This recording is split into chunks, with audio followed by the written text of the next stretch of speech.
evening and welcome to Tucker Carlson Tonight. The arrival of the Chinese coronavirus has killed tens of thousands of Americans and put tens of millions more out of work, really hurt the economy badly. But the crisis has also forced to the center serious conversations about issues that matter to the future of the country, issues like the dangerous rise of Chinese global dominance, the porousness of our domestic borders, this country's crumbling infrastructure, government corruption, and incompetence. We're talking about all of this. Over the past 2 months, you may have asked yourself, why weren't we talking about these things before? They're important. Well, that's a good question, and there's a simple answer to it. The answer is we didn't have time. There was no time to consider the fundamental health of America because we were busy talking about Russia. In Washington, Russia is all we talked about for 3 years. All normal business in the capital city came to a halt as we embarked on a bizarre scavenger hunt in search of Vladimir Putin's spies. Even at the time, the whole thing seemed absurd. Now we know it was worse than absurd. This wasn't, in fact, what we thought it was, history's longest episode of mass hysteria. It was instead an elaborate and intentional hoax staged by the most unscrupulous and power-mad political operatives this country has ever seen. Sound like overstatement? How do we know that? Because they have admitted it. Yesterday, the House Intelligence Committee, chaired by Congressman Adam Schiff of California, finally released 57 transcripts of testimony delivered to the committee behind closed doors, all of it during the Russia investigation. What do those transcripts reveal? We're not going to ask you to trust us on this one. It's too important. So instead, we're going to quote directly from the transcripts. Jim Clapper, Obama's director of national intelligence, said this, quote, "I never saw any direct empirical evidence that the Trump campaign or someone in it was plotting or conspiring with the Russians to meddle with the election." End quote. Compare that to his Twitter feed. Former UN Ambassador Samantha Power, meanwhile, was asked by the committee if she had any evidence of collusion with the Russians.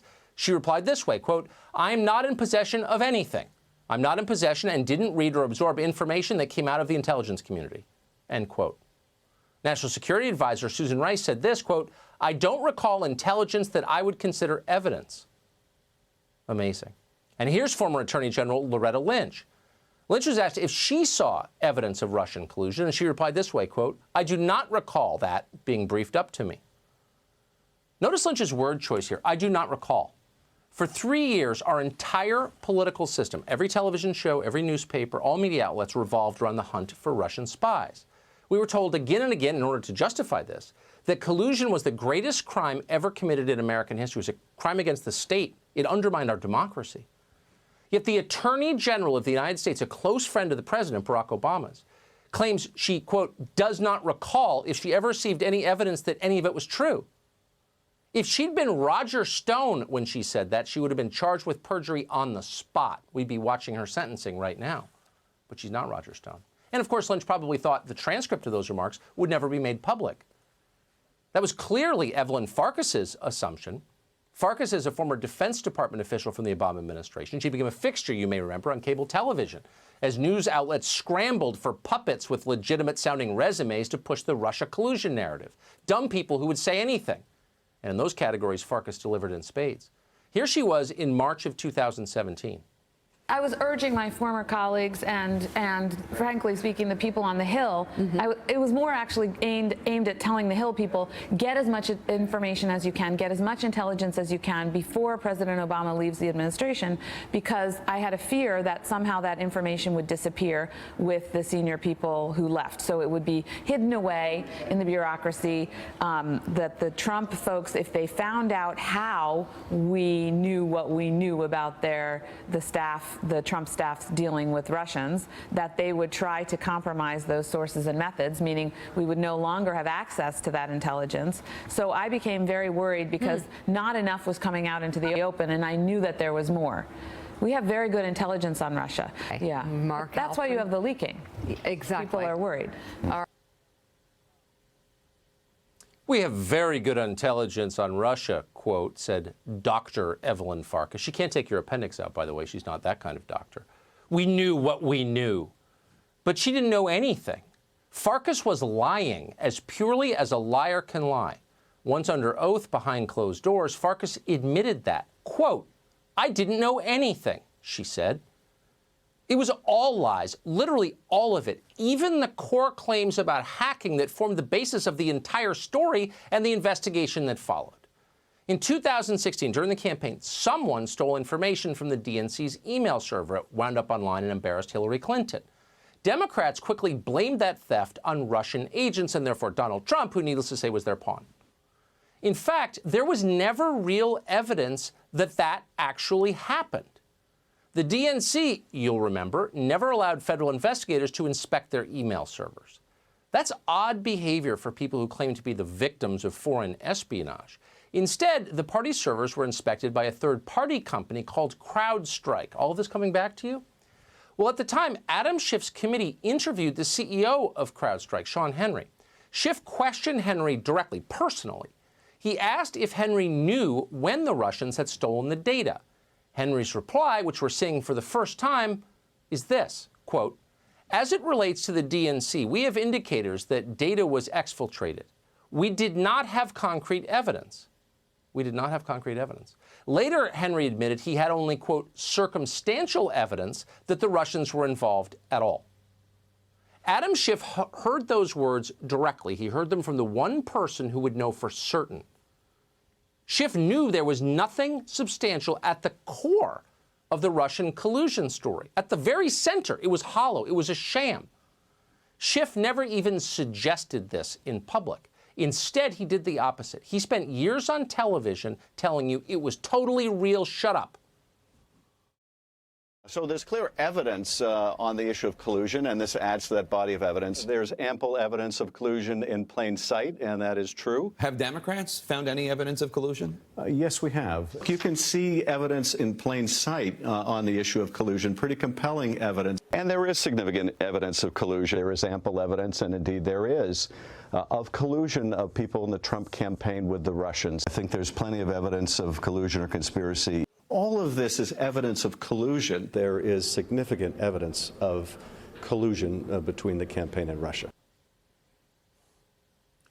In case you weren't counting during that montage, Adam Schiff said evidence 9 times, and every single time he was lying. And it was fairly obvious at the time if you were following closely. Schiff never produced any of this so-called evidence that the DNC server, or, by the way, John Podesta's email, were hacked by the Russian government. Several times on the show, we raised the question, do we really know this? A group of retired intelligence officers wrote a long piece saying, actually, that didn't happen, and here's how we know. And we brought that up on the show. We came under enormous pressure to be quiet. You're crazy. We know that for a fact, but we didn't know it for a fact. And when Schiff came on this show, we asked him, how exactly do you know this? He never answered our question. Instead, he accused us of treason. Look right into the camera and say, I know for a fact the government of Vladimir Putin was behind the hacks of John Podesta's email. Absolutely. The government of Vladimir Putin was behind the hacks of our institution and the dumping of information. Of John Podesta's email. Not only in the United States, email. But also in Europe. Okay, you're not, you know what, you're dodging. And Tucker, no, look and say, I know they did. John Podesta's emails, they hacked those. And I think that Ronald Reagan will be rolling over his grave at you're carrying water for the Kremlin. I'm not carrying water for the, you're a sitting member of Congress on the Intel Committee, and you can't say they hacked. You're gonna have to move your show to RT Russian television. A normal person would not behave that way, could not behave that way. Conscience would prevent it. Adam Schiff is a sociopath. He will do or say anything to achieve power. He is unfit to hold office. He should resign. And not just Adam Schiff. The entire apparatus of official Washington has been exposed by these transcripts, as well as by the documents just released in the Michael Flynn case we went over last night. In November of 2019, government attorney Brendan Van Grack defended the FBI's decision to interrogate Flynn at the White House with no lawyer. Van Grack said this, quote, the FBI was engaged in a legitimate and significant investigation into whether individuals associated with the campaign of then-candidate Donald J. Trump were coordinating with the Russian government. In that same filing, Van Grack wrote that Flynn's phone call with the Russian ambassador, the now famous Kislyak, was of central importance. Quote, it was imperative that the FBI determine whether and why such communications with the Russian ambassador had occurred. Both of those statements from Van Grack, we now know conclusively, are lies. In its filing this week, the DOJ revealed that in early January, the FBI had already known that there was, quote, no derogatory information tying Michael Flynn to the Russian government. Nor did they need to know whether Flynn had spoken with Ambassador Kislyak. They knew for a fact he had because they were listening at the time. They had a word-for-word transcript of the call. In other words, Van Grack was lying in his filing. Now, this is not only of importance to Donald Trump, the people who work for him, or those who voted for Donald Trump. This is important to every American because things fall apart quickly when high-level officials do things like this for political reasons. Look around. Do you know anybody who trusts the government anymore? There's a reason for that, and it's not good. It's things like this. And by the way, it's not just Democrats you should blame for the corrosion of our public life. The vast majority of the Russian collusion investigation, including the testimony you just heard, the clips we just played, occurred during the first 2 years of this administration. Who ran the government then? At the time, Republicans controlled both houses of Congress and every single committee by definition. They had the power to expose this hoax and to shut it down, but they did not. We can only speculate as to why they did not. Perhaps they were too cowardly to tell the truth, or maybe, deep down, a lot of them agreed with the aims of all of this.